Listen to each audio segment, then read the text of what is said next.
El reto más grande está en la gestión de equipo. ¿Consigue un crecimiento de este nivel? Nosotros tenemos 3 equipos de marketing. El reto que vemos es cómo enseñas a escala de una manera personalizada. Este año hemos cerrado con algo menos de millones y para este año planteamos hacer más de 1 por 2. Hola, hola, esto es 366 grados, el podcast de Bisiesto Studio. Mi nombre es Miguel Sanz y además de conducir la agencia, tengo el gustazo de dirigir este podcast en el que hablamos con gente con la que nos apetece pasar un buen rato. Hoy además cambia el formato, primer día que grabamos podcast presencial.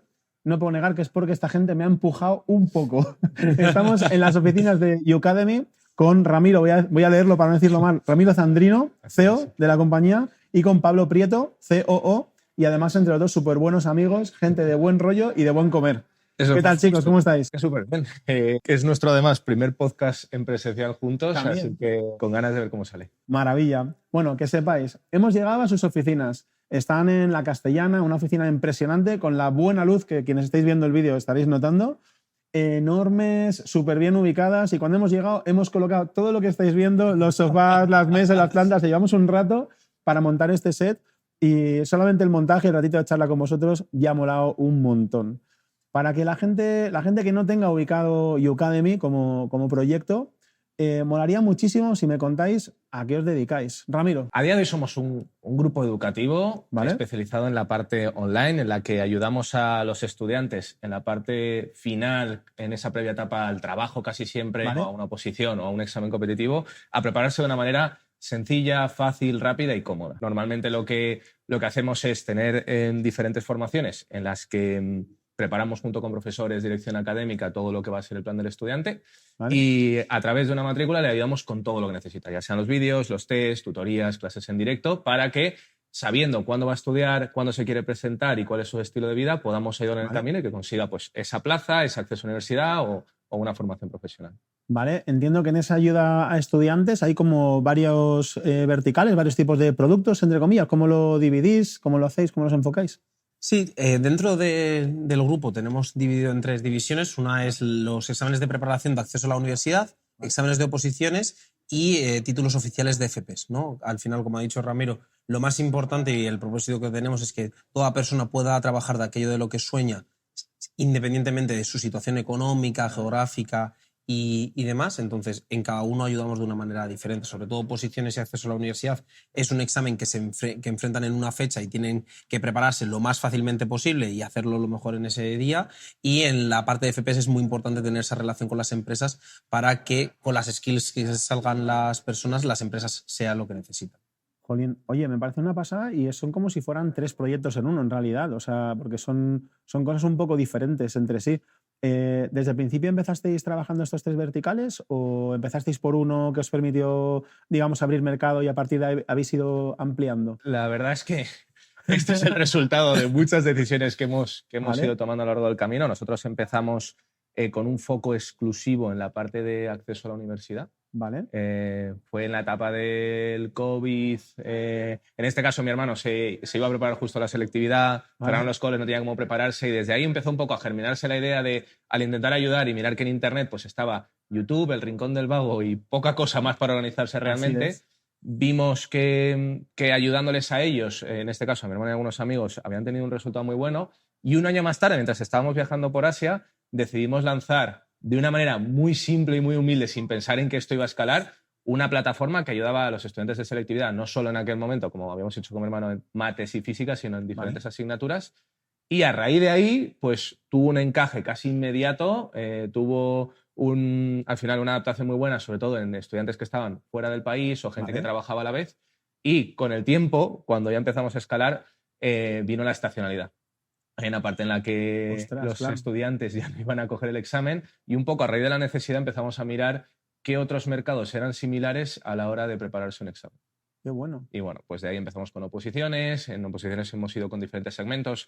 Algunos nos han ido bien, otros no hemos ¿Vale?, conseguido aportar ese valor diferencial, como es en el caso del MIR. Y ¿vale?, bueno, recientemente, como somos un poco motivados y nos lanzamos muchas veces a probar cosas, también hace un par de años obtuvimos una licencia en la parte de formación profesional. A raíz de ya tener tantas unidades diferentes, pues decidimos estructurar la empresa a nivel como matricial y ahora ¿vale?, a día de hoy tenemos pues esas unidades de negocio trabajando de manera autónoma. oye, me mola un huevo que parta todo de una oportunidad para ayudar a la gente. Una vez lo estás ejecutando, empiezas a ver las carencias que esto tiene, digamos, más a nivel de modelo, ¿no? Hostia, ¿cómo hago esto sostenible? ¿Cómo hago esto crecer? Y entonces es cuando empiezan los retos y empiezas a buscar un poco forma de, oye, para entender Yoacademy yo creo que es necesario conocer algunos datos. Me da igual, número de personas, facturación, crecimiento, dadme algo a lo que me pueda agarrar. ¿Quieres decir tú? Sí, mira, nosotros empezamos en 2022, ¿Vale? que es cuando nos volvimos de Asia, Ramiro y yo, con un propósito que era hacer esto lo más grande posible, era lo que nos llamaba, ¿no? Y durante esa etapa vivimos un crecimiento muy rápido, consiguiendo hacer más de 1 millón de euros el primer año de Ostras, manera enhorabuena. bootstrap. Qué bueno. Y es cierto que este año hemos cerrado con algo menos de 10 millones y para Vale. este año planteamos hacer más de 1 por 2. Número de alumnos que podemos estar hablando, el año pasado unos 5.000 alumnos aproximadamente. Pues vaya crecimiento más bestia. Y todo esto, o sea, ¿cómo se consigue un crecimiento de este nivel? Bueno, no es como todo el mundo sabe, pero luego se vive de una manera más dura, no es lineal. Vale. 2022 fue un crecimiento exponencial que luego acabamos Vale. pagando en el 2023 a nivel de cultura, de adaptación del equipo, de la calidad del producto, incluso en decisiones que también tomamos. Vale. Y luego, pues hemos tenido como diferentes etapas. Esos primeros 18 meses crecimos mucho.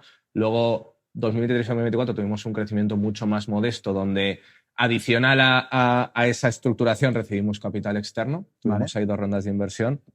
Y la realidad es que el último crecimiento grande lo hemos dado una vez que realmente preparamos la empresa para poder permitir esa escala de formaciones, alumnos, equipo.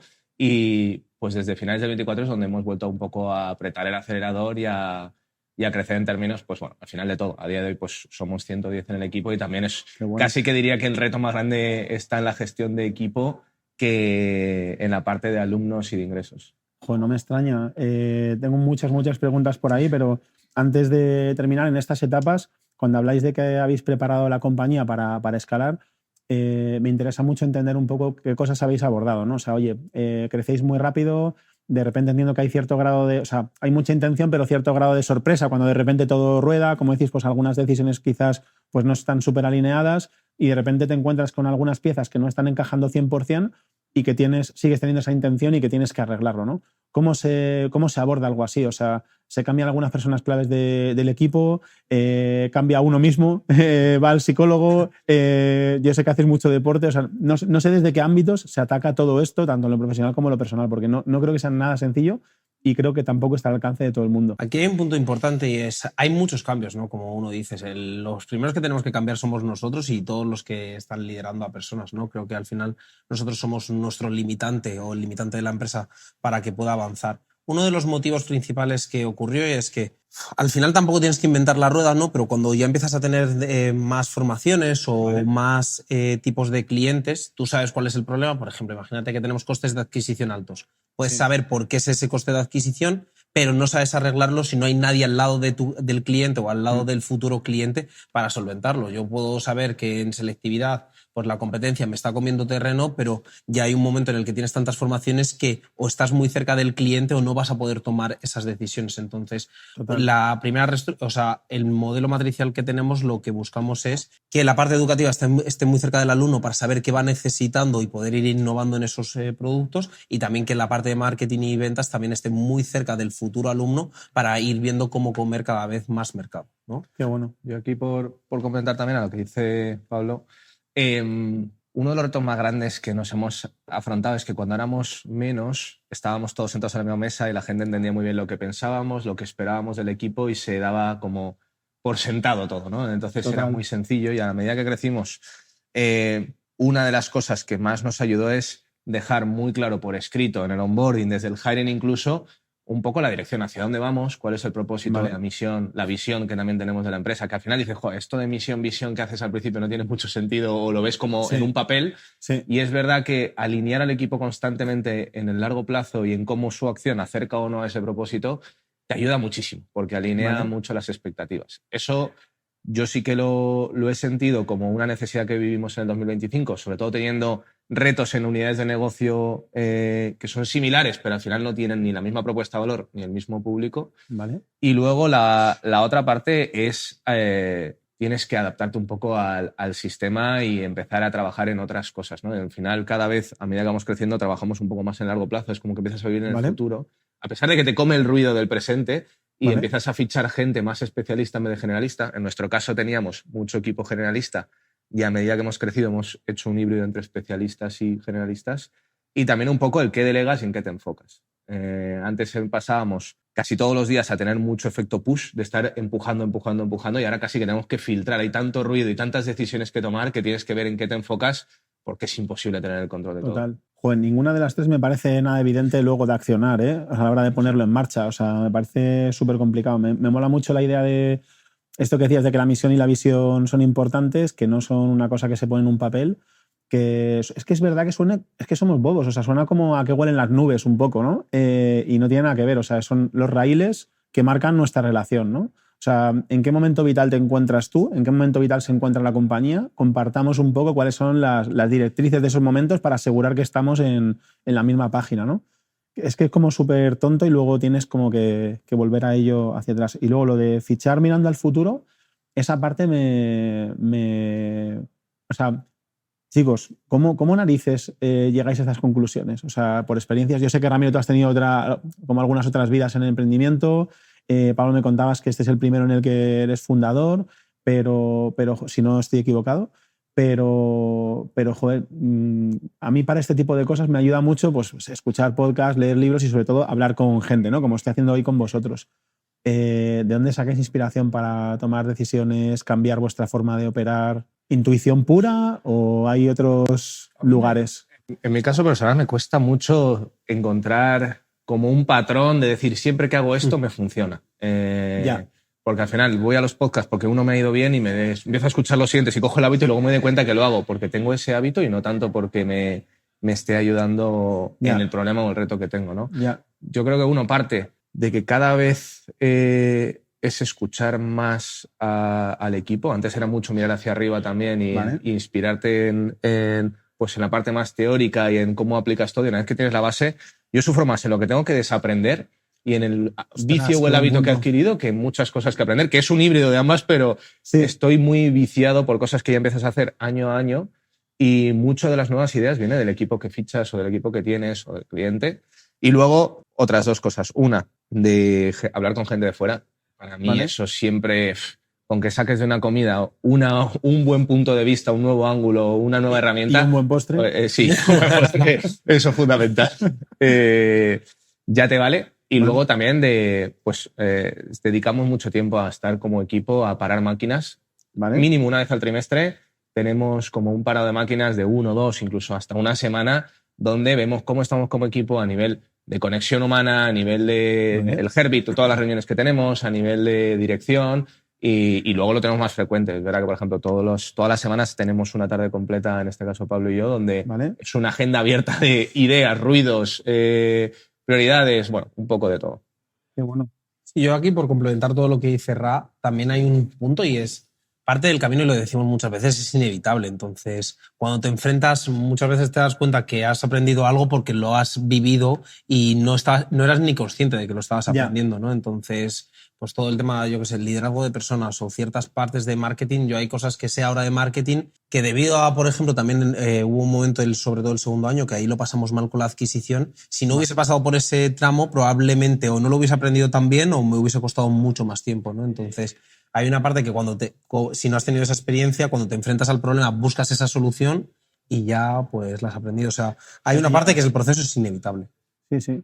Hola, disculpa la interrupción, pero lo hacemos por un buen motivo. Ya está disponible de forma gratuita nuestro análisis e-commerce del sector foodie, un documento completo donde hemos analizado y estudiado a fondo las mejores prácticas y oportunidades de mejora de negocios reales. Si tienes un e-commerce en el sector alimentario o te interesa saber más sobre ello, te lo dejamos en la descripción del episodio, totalmente gratis. Dicho esto, podéis seguir disfrutando del podcast de Bisiesto. Oye, cuando dices que lo pasasteis mal en la adquisición, o sea, parece que todo se juntó en esa época, ¿no? O sea, ¿hasta qué punto os puso contra las cuerdas ese momento de que todo se desalinea, bueno, o algunas cosas se desalinean, dificultades de captación? Nos puso bastante contra las cuerdas. Aquí, ahora que complemente también Ra desde una parte financiera, que él lo lleva mejor, pero al final hay un punto de escala en el que, por explicárselo a cualquier emprendedor, persona que lo esté viendo, lo que sea, en el primer año nosotros vamos abriendo formaciones, ¿no? Y a finales del primer año pues conseguimos abrir unas 5 o 6 formaciones bien. Vale. En el último trimestre, últimos 4 meses. Pues decimos, coño, el próximo año, durante el primer semestre, pues abro 60. Tal cual. Claro. Si haciendo 6 he conseguido esto, haciendo 60, pues 10 veces más. Y bueno, teóricamente sí, pero bueno, como sabemos, en la práctica, la teoría y la práctica no son lo mismo.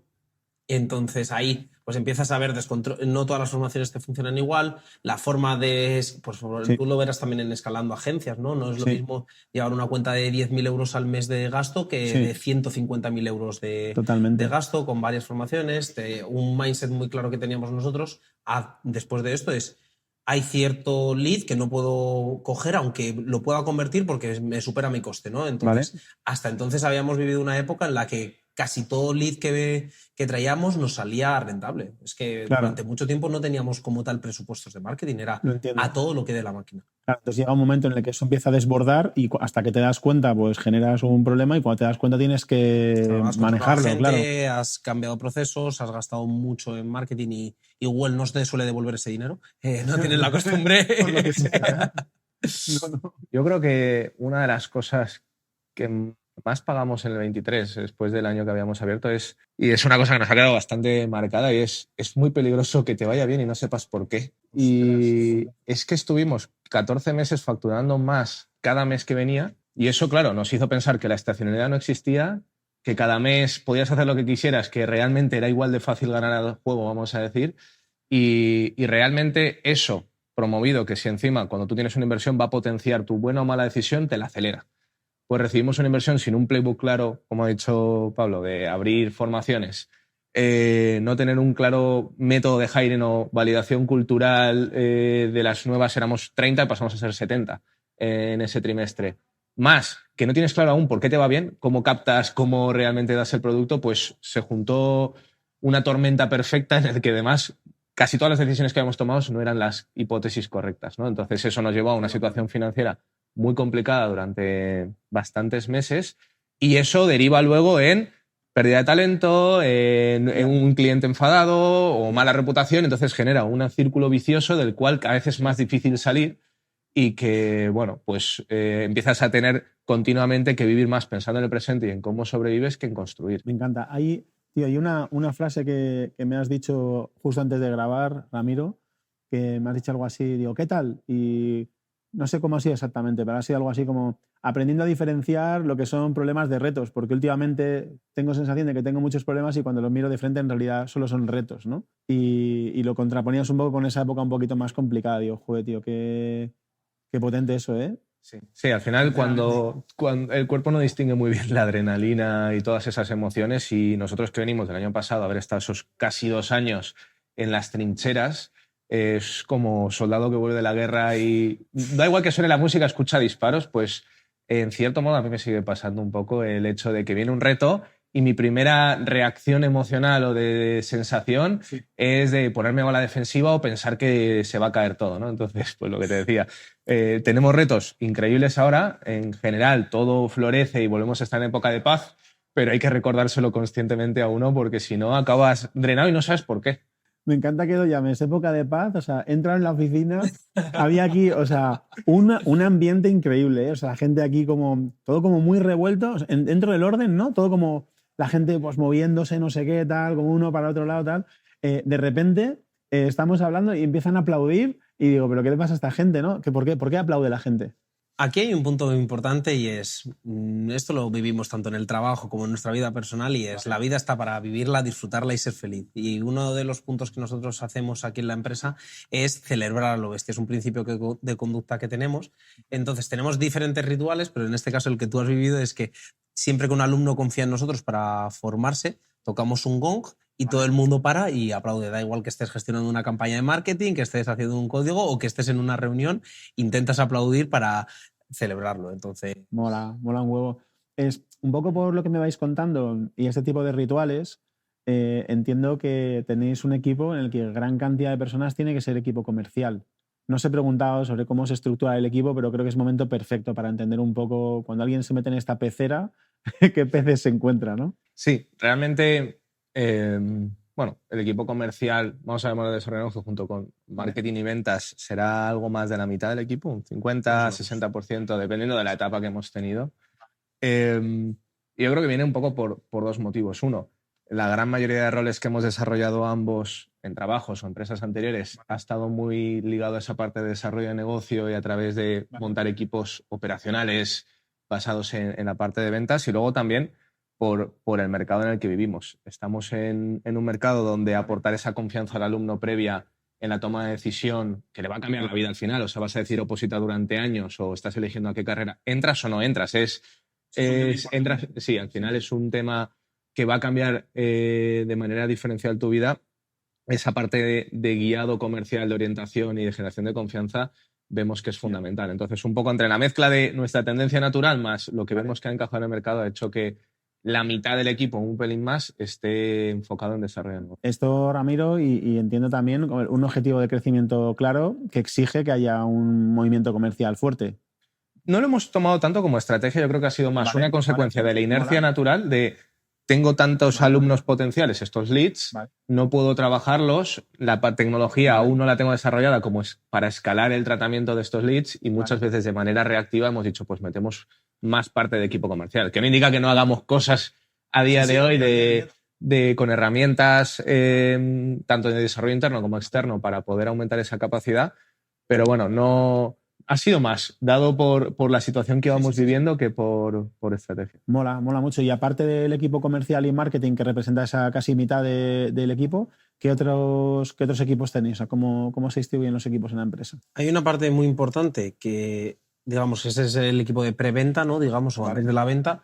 Y luego, de equipos de postventa realmente hay tres, ¿no? Hay una parte de dirección académica que se encarga de toda la parte de gestión de contenidos, planes de estudios y ver qué necesita conocer, qué conceptos necesita saber el alumno para poder hacer pasar ese examen, ¿no? O llegar a esa empresa. Luego hay una parte de atención al alumno que nosotros lo vemos. Estamos cambiando de ser un rol reactivo a un rol proactivo en el que va animando al alumno a seguir enganchado y estudiando. Qué chulo esto, ¿eh? Y el último y concepto final es el equipo de producto, ¿no? Vale. Que es como educación, seguimiento del alumno y producto, es decir, a través de la tecnología podemos hacer lo que, digamos, la visión de la educación que tenemos, ¿no? Que es que la educación se adapte a las personas. Nosotros creemos en que si conseguimos que la educación se adapte a cada persona, casi siempre toda persona va a poder sacar su máximo potencial y va a poder, por ende, conseguir ese trabajo soñado, ¿no?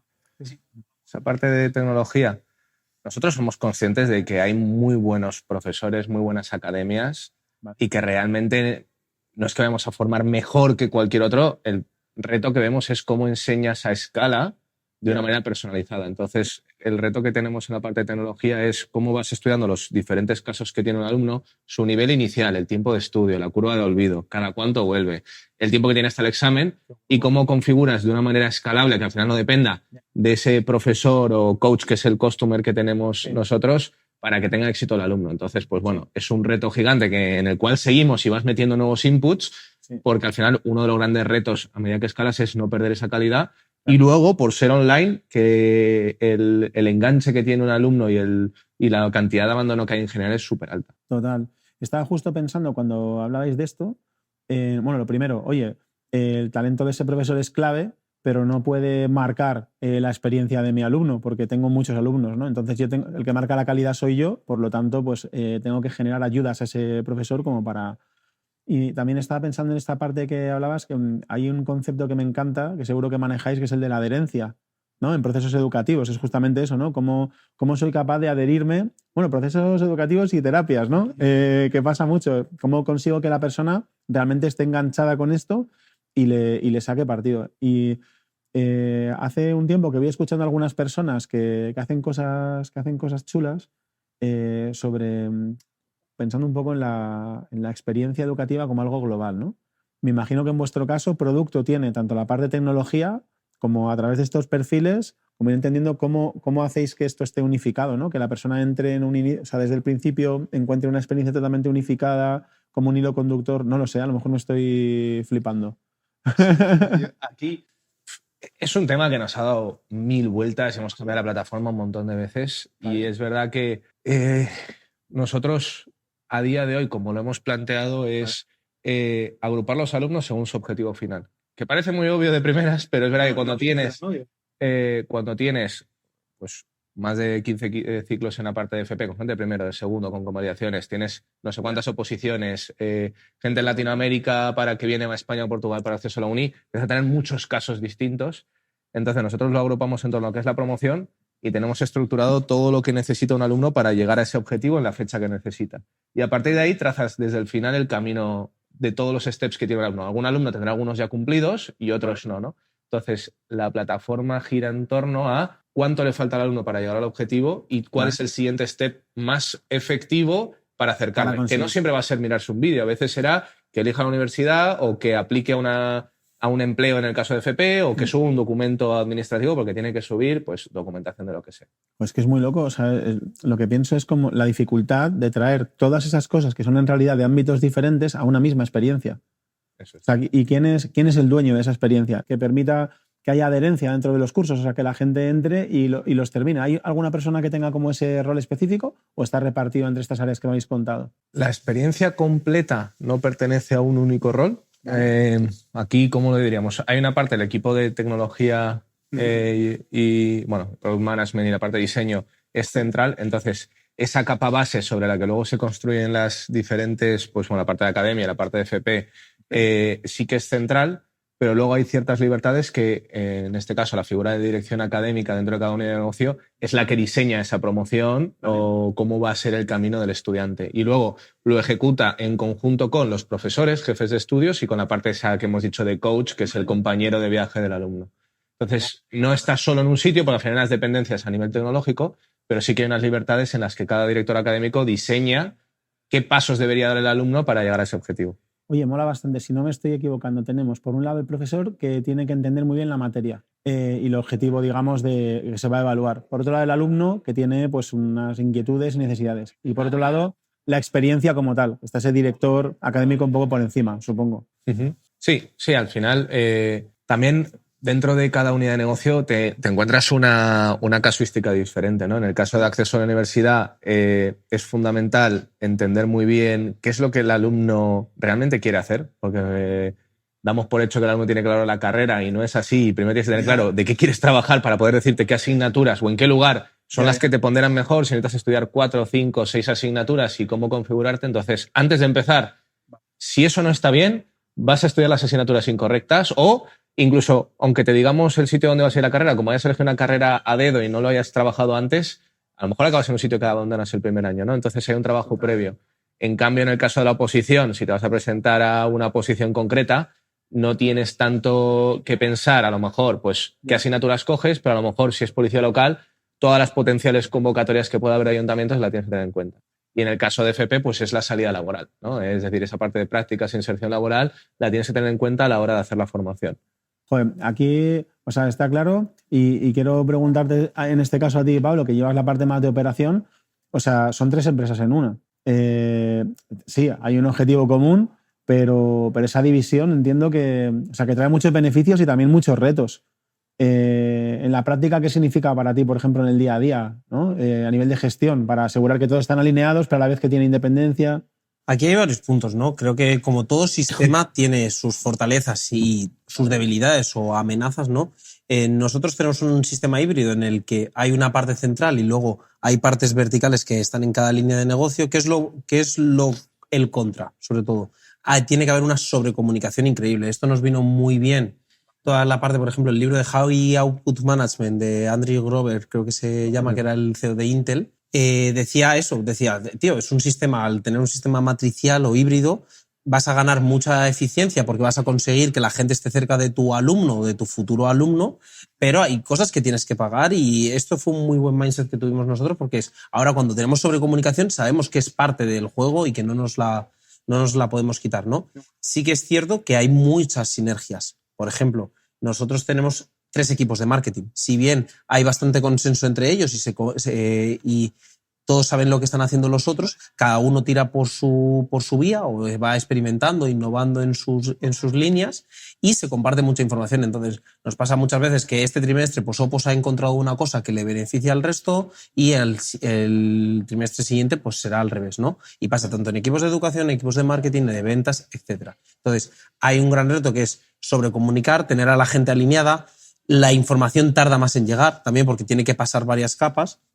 Pero aquí también lo hemos estado viendo mucho con Ramiro, el cómo hacer el organigrama, quién tiene la responsabilidad de qué, etcétera. Entonces nosotros normalmente, hay veces que no lo puedes en todo, ¿no? Pero siempre tienes un owner de X cosa. Eso está muy chulo. Y entiendo que hay roles transversales o sí. No. O sea, es decir, no sé si son solo rituales o también roles. Aquí estamos en un punto y nosotros estamos ahora estuvimos todos generalistas, es decir, no había nada. Luego hicimos la parte matricial. Fue yendo todo poco a poco a más la parte de cada una de las verticales. Entonces, la parte global nos quedamos con muy pocas personas, salvo el equipo de producto, que siempre ha sido global. Y ahora estamos viendo que a lo mejor es el momento de meter algún perfil también otra vez global, porque dices, oye, necesito saber algo muy específico, no tengo el presupuesto o no tiene sentido tenerlo por vertical y lo necesito tener global. Que aquí mucha gente del sector que ya ha pasado por este paso, ¿no? Que lo mencionábamos antes, el networking, pues nos ha ido diciendo. Y estamos en ese proceso de otra vez volver a tener perfiles globales que ayuden a las verticales, porque ahora estamos como en el extremo de casi todo vertical. Me pasa muchas veces que cuando intento entender un modelo de negocio, el avance de una empresa, muchas veces ves como si fuera una línea que se va extendiendo en varias ramas y luego alguna funciona o no, entonces vuelves atrás o acaba siendo como una especie de ramificaciones hacia que se va moviendo muy raro, ¿no?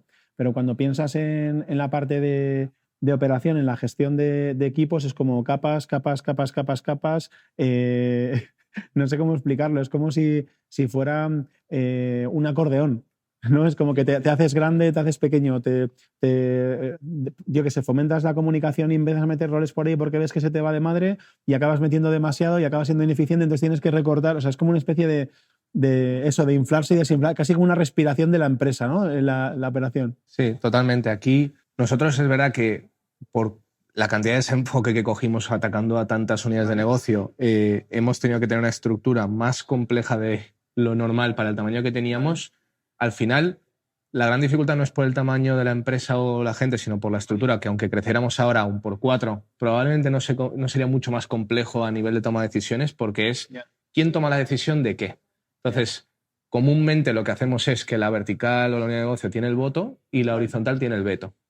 Entonces, realmente la horizontal tiene que coordinar los procesos y puede vetar ciertas cosas, pero no puede mover ninguna si la unidad de negocio realmente no lo requiere o no lo quiere, ¿no? Entonces, es un equilibrio de poderes raro en el que tienes que entender qué rol juegas y hay roles que son bisagra. Pues el head de marketing, en este caso, pues con Pablo, tiene que tener ciertos procesos y cierto control para mantener una estructura y un equilibrio que nos dé pues, visibilidad, pero luego es la persona que decide y vota, vamos a decir, cuáles son los siguientes proyectos o incrementos que se hacen. Y adicional a eso, como ahora estamos en esa etapa en la que vemos que nos podemos, bien por el tamaño de la empresa y por el volumen, permitir algunos perfiles más especialistas que antes no tenían sentido, bueno, tenían sentido en ese momento, no lo podemos permitir, también jugamos un poco con la creación de squads, que son personas de diferentes equipos con otros roles que van acoplados en paralelo al roadmap que tenga cada equipo. Entonces, por ejemplo, hacemos un squad, en el caso ahora que decía Pablo, pues de implementación de una nueva herramienta para ventas. Lo necesitan todos los equipos, pero tienen diferentes skills necesarias, entonces se hace un proyecto central en el que participan perfiles de ambas unidades de negocio, bueno, de todas, y se saca y se lleva a cabo. Puede durar un mes, 2, 4 o medio año. Mola, porque son iniciativas al final que nutren a toda la compañía, ¿no? Y que quizás pues ahí es donde está un poco la innovación también, ¿no? Haciendo un equipo no tan grande que permite pues un avance rápido y tal. Me mola un montón. Y también hay veces que ciertos perfiles que estamos en la parte global, al ver los problemas de las tres verticales, sacas una solución común para ellas y ves que es el mismo común denominador o que lo puedes solventar de la misma manera, ¿no? Joder, me parece apasionante lo que me vais contando, la verdad. Y quiero intentar imaginarme. Creo que más o menos he construido la idea de lo que hacéis, de cómo estáis organizados internamente, incluso pues, el recorrido que habéis llevado hasta ahora. ¿Cuáles son los retos que hay ahora encima de la mesa? ¿Cuáles son los retos de este año? Bueno, el primero, perdonadme. ¿Cuál es el horizonte? ¿A dónde miráis? ¿A un año? ¿A 3? ¿A 5? ¿A futuro? ¿A todos? Depende del momento. todo parte de también qué va alineado contigo y cómo vas evolucionando, porque al final te tiene que motivar y tiene que haber una coherencia con lo que buscas a largo plazo, y eso no lo estás tocando todas las semanas en general, y o bien una vez cada 6 meses o como mucho una vez al año paramos máquinas y vemos si ese objetivo a largo plazo sigue siendo el mismo horizonte, lo alargas un poquito o lo modificas, ¿no?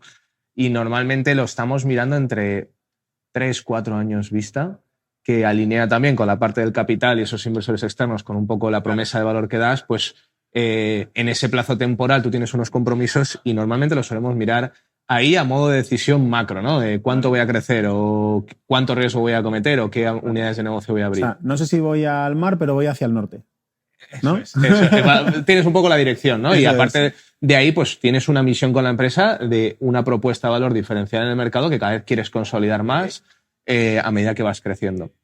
Y luego eso lo llevas a pues una estructura anual en la que con esa visión anual nosotros ayudamos a los equipos, bueno, a estas unidades de negocio a armar su estrategia que sea dentro del marco común definido, cómo lo quieren definir, das una autonomía absoluta mientras, vamos a decir, las 2 o 3 métricas principales estemos alineados, ¿no? Que puede ser el top line y el bottom line de cuánto vas a crecer y qué margen o rentabilidad vas a tener. Y a partir de ahí ya empiezas a bajar más a la operativa y tenemos pues ese preparación trimestral que luego se divide en sprints y tenemos pues una cadencia más corta, pero todo eso va apuntando a unas métricas anuales que van conectadas a unas métricas de 3-4 años. Qué bueno. Y un poco con este horizonte de retos, ahora sí, ¿cuáles son esos retos, ¿no? Los que tenéis ahora, quizás más a corto plazo, para este año? Hemos dividido para este año y los focos que hemos dado han sido 2 por parte de preventa y luego por parte de postventa, ¿no? En la parte de preventa ha sido sobre todo omnicanalidad. Estamos en un momento en el que vamos a crecer en otros canales. Prueba de ello, por ejemplo, es este podcast, ¿no? Sí que es cierto que no es tanto hacia el alumno, pero son otros canales que vamos a ir explorando, de acercarnos más al futuro alumno desde otro punto que no sea tanto. Nosotros hemos vivido mucho del paid, ¿de acuerdo? También tenemos ya en mira unas cuantas nuevas formaciones a abrir, que ya, bueno, estamos ahora en marzo, ya hemos empezado a lanzar alguna. Y sabemos que queremos abrir el portfolio porque hay en otras formaciones donde vemos que tenemos una alta capacidad de crecimiento y de ayuda al alumno.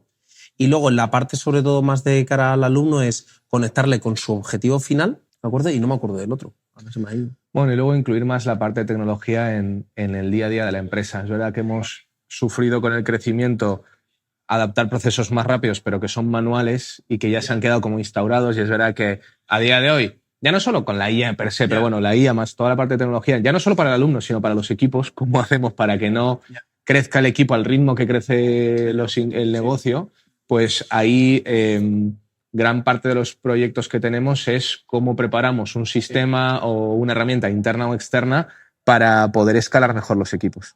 Qué bueno, es que además hay oportunidades ahí, ¿eh? Como está cambiando todo rápido, ahí hay un buen melón. No me voy a meter demasiado porque estamos todos en lo mismo, explorando y sin saber lo que hacemos, pero probando mucho. Sí que me interesa con el tema este de los canales, que hablas de la unicanalidad, que habéis dependido mucho de paid. ¿Qué es lo que hacéis a nivel de marketing? O sea, ¿trabajáis ese paid? ¿Ahora estáis abriendo canales? ¿Trabajáis también la parte pura de la conversión? ¿Lo hacéis con equipo interno? ¿Cómo? Vale, pues bueno, pues es una buena pregunta en realidad para ti, entender qué consideráis conversión, pero entiendo que hay un proceso dentro de la página en la que un alumno tiene interés y en un momento dado contacta con él un comercial. Pues entiendo que hay una primera parte de conversión en la que se genera esa conversación y que sería muy relevante. Y otro segundo que tiene que ver con el cierre de venta, en el que normalmente, corregidme, pero se validará si la persona que llega, además de haber clicado el botón, pues tiene la cualificación adecuada, ¿no? Para lo que está pidiendo. Entonces, no sé si trabajáis solo en la captación o también en la parte de conversión. Sí, en ambas. Dentro de la parte de captación sabemos que apostamos porque la marca va a ser un diferencial a medio y largo plazo. Por eso, desde cada una de las líneas de negocio vamos a acercarnos todavía más a ese alumno, a hablar en un tono más propio hacia él y a realmente pues ir subiendo en el funnel, ¿no? Al final nosotros lo que hemos estado haciendo mucho es, oye, conseguir captar tus datos a través de paid. Ahora vamos pues a ir a una capa por encima. Gracias en gran parte al equipo de tecnología y de educación. Tenemos un proyecto ahí que vamos a poder escalar bastante con todo el contenido que generamos. Vamos a generar mucho más contenido que sea digamos, no de decisión de me quiero apuntar, sino de tengo este problema y, pues bueno, oye, Udemy me ofrece esto gratis para para resolverlo. Y también aquí hay una parte diferencial y es apostamos mucho por todo el nuevo posicionamiento orgánico a través de los buscadores de IA. Sí. Luego, en la parte de conversión, ahí sí que vemos más la parte de excelencia operativa y nosotros vemos más la parte de conversión desde que una persona nos ha dejado los datos hasta que es una venta, ¿no? Entonces, lo que estamos dando es cada vez más capacidades al equipo de asesoramiento educativo, a los comerciales, para que se acerquen, o sea, intentar que el lead sea lo más cualificado posible y que todo trabajo que podamos automatizar lo automatizamos, en los que no se aporta un valor, en los que la persona no aporta un valor diferencial. ¿Para qué? Para que la persona que va a asesorar a ese futuro alumno pues esté más tiempo con el alumno y no esté haciendo trabajo innecesario. Uh-huh. Me contabas, bueno, antes cuando he entrado justo estabas en una reunión con un líder de marketing de una de las verticales de negocio y bueno, cuando le he conocido dijo qué talento hay aquí, ¿no? Qué gente más maja. No sé si a lo mejor esta reunión no tenía nada que ver con eso, pero ¿cada cuánto os juntáis para ver resultados de marketing? ¿De qué manera se presentan? ¿Se presentan de forma transversal a la compañía? ¿Hay algunas métricas clave? O sea, para entender un poco, imaginad que me estuviera yo montando una empresa que tuviera varios canales y tuviera un equipo de marketing que empieza a hacerse ya, pues eso, más o menos grande.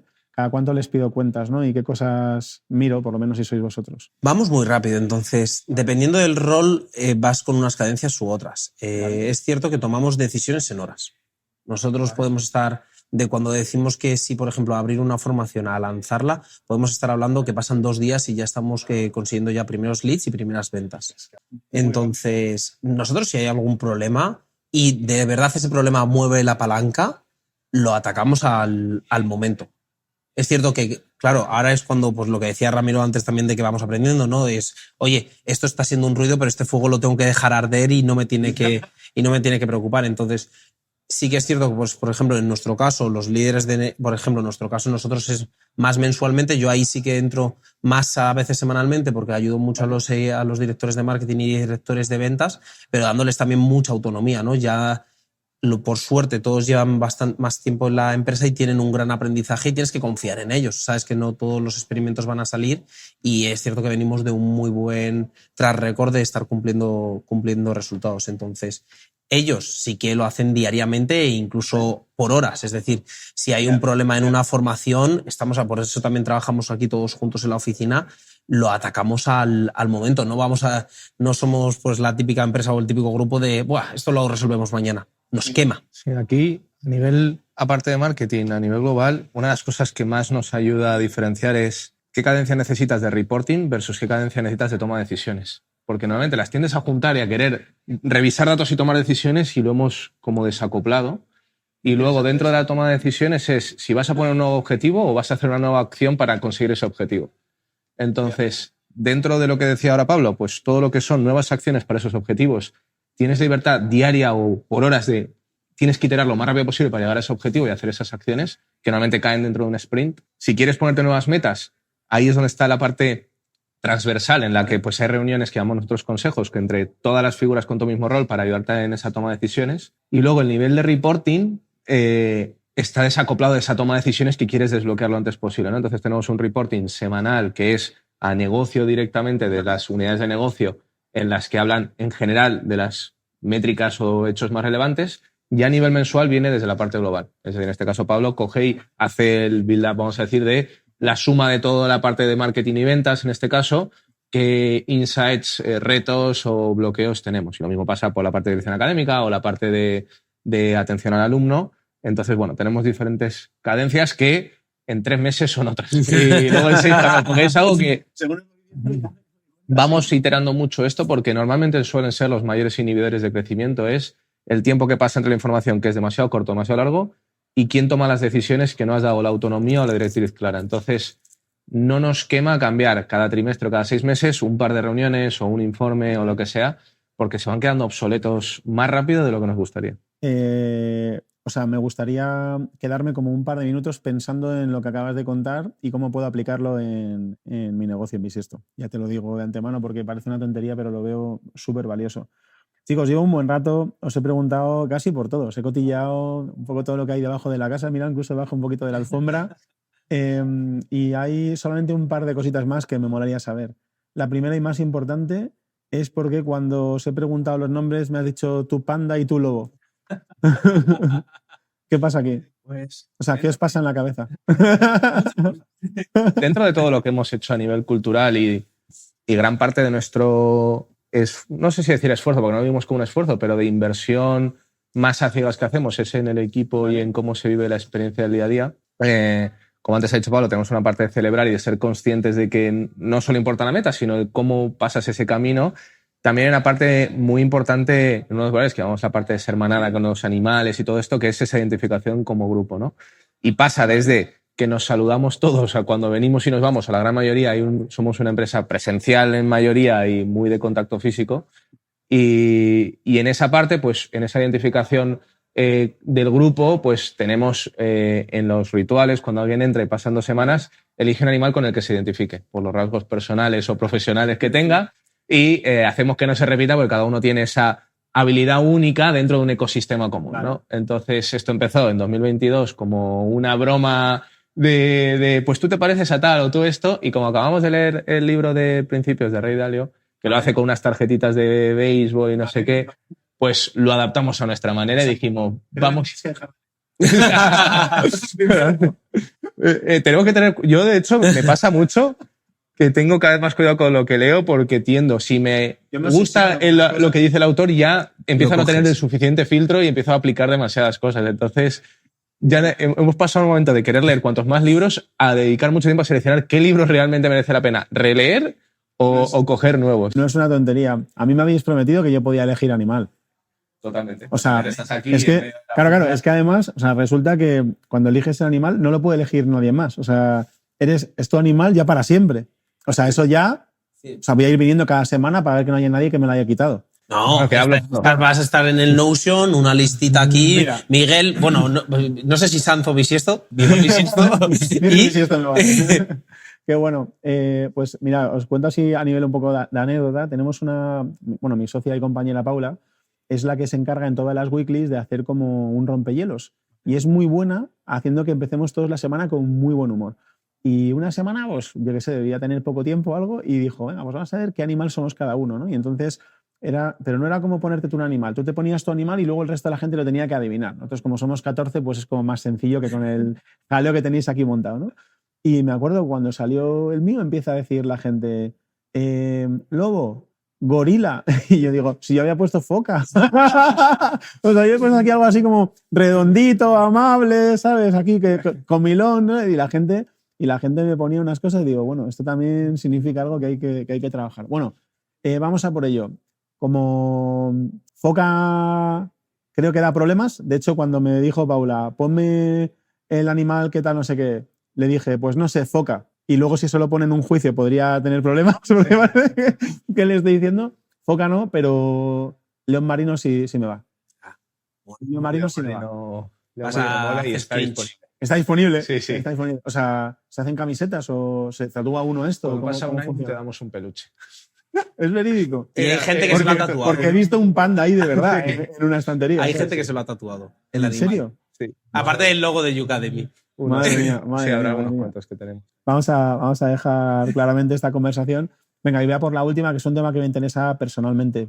Sabéis que, o sea, no siempre ha sido así, siempre he sido muy baguete, pero hace unos años que he cogido el deporte con bastantes ganas y la gente te lo va notando un poco a nivel físico. Ah, pues mira, joder, pues está más delgado, lo que sea, te hacen cualquier comentario y en realidad tú lo que estás notando es que lo que funciona mejor es la cabeza. O sea, yo lo hago como terapia. Creo que los dos sois súper deportistas, estáis ahí haciendo cositas. ¿Qué significa el deporte para vosotros y qué hacéis? Empiezo por ti, Ramiro. Para mí el deporte es el mejor y mayor regulador de mi día a día. Regulador me gusta. Sí, de hecho es como un activador de todos los hábitos que vienen después de que me apetezca comer más saludable, que me salga a pensar de manera más clara o que no tenga tanto pues esa como abrumación de ideas. ¿Vale? Me viene por el deporte. Y es verdad que los momentos que he estado peor en mi vida, tanto conmigo mismo como con el resto, van muy relacionados a cuando no he tenido ese hábito de deporte o me he dejado más y no he tenido constancia. Entonces, total. Para mí lo que prioriza en mi día a día es cuándo voy a hacer ejercicio y dedico ese rato, que no siempre es tener 1 hora y media para hacerlo, ¿no? Pero ya, que sea... Pero se cumple. Sí, que se hace 10 o 15 minutos, parece una tontería, pero mantener ese hábito a mí me ayuda un montón, ¿no? Y Y bueno, pues para mí sobre todo lo que me ayuda también es a descansar, porque muchas veces siento que aunque no haya hecho deporte, puedo tener un buen día, pero yo llego a la cama y no he hecho ejercicio y me puedo quedar ahí con insomnio 3 o 4 horas despierto. Me representa ayuda mucho también, a regular el sueño. Qué bueno. ¿Y tú, Pablo? Creo que estás preparando una carrerita o algo, ¿no? Estamos preparando, es una de las cosas que... ¿Estás los dos? Sí, los dos.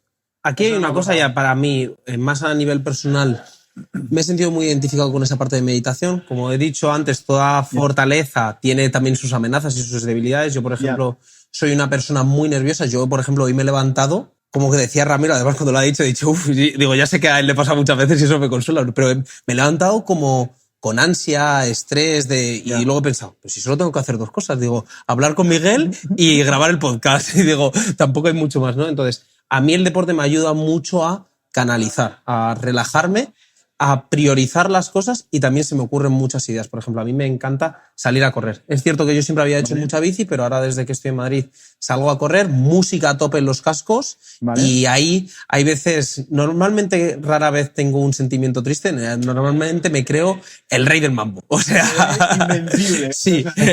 Además soy mucho de si hace frío mejor, o sea, eso me lo está pegando cada vez más Ramiro. Ramiro es el de condiciones extremas. O sea, me estoy imaginando que pongáis cubos de esos para... Sí, de hecho vamos a ir esta semana a uno. Sí. Es que tenéis toda la pinta. Yo hubo una vez que empezó a diluviar hace poquito y dije, ahora que está lloviendo, me doy la vuelta y hago otra vuelta más. Y luego a nivel... También a mí me llena mucho a nivel grupal. Por ejemplo, Ramiro y yo estamos compartiendo el reto de hacer un medio Ironman este año, más ahora nos vamos a hacer una media maratón a los Alpes. Hostia. De esta parte de extremo, o sea, yo haría la media maratón. Ramiro dijo, coño, en los Alpes. Entonces, hay que comprarse zapatillas de trail, hay que ver lo que hacer y demás. Entonces, también hay una parte grupal que a mí me mola mucho. Comparto mucho con mi padre, pero también mucho, por ejemplo, con Ra. Joder, tío, pues es algo que os quiero preguntar porque es que en cuanto se habla con vosotros 5 minutos, se nota que Raidé es súper buena energía, que estáis ahí como muy comprometidos también con crecer, pero no solamente en la parte profesional, en la parte personal. Muy rápidamente me di cuenta que estáis ahí a tope con deporte y digo, ojo, esta gente es gente maja, es gente sana, que trae siempre diversión. Y os quiero dar la enhorabuena porque os ayudáis a aprender a mucha gente. Yo siento que he aprendido un huevo de la charla de hoy y eso ya me lo llevo puesto. De hecho, hay algunas frasecitas que ya lo he comentado antes, me va a quedar dando vueltas. Y luego tengo esa sensación de joder, qué bonito tiene que ser estar subido en un proyecto en el que claramente estás generando un impacto positivo en la sociedad. O sea, sabes que no hay medias tintas, o sea, estás ayudando a la gente a crecer, ¿no? Y luego encima lo que mola tener a Peña cerca con ese nivel de energía y de sonrisa en la cara todo el rato. O sea, hay Peña, tío, que parece que cuando estáis relajados estáis sonriendo, ¿sabes? Y da gustazo. Así que muchas gracias por este rato, por acogernos en la oficina. Y a ti que nos estás viendo, te recuerdo que cada poquito tiempo sacamos Recursia, aunque nos está costando últimamente mantener la cadencia, con un montón de recursos para gente que trabajamos en el ecosistema digital. Nos vemos prontito, chicos. Muchas gracias.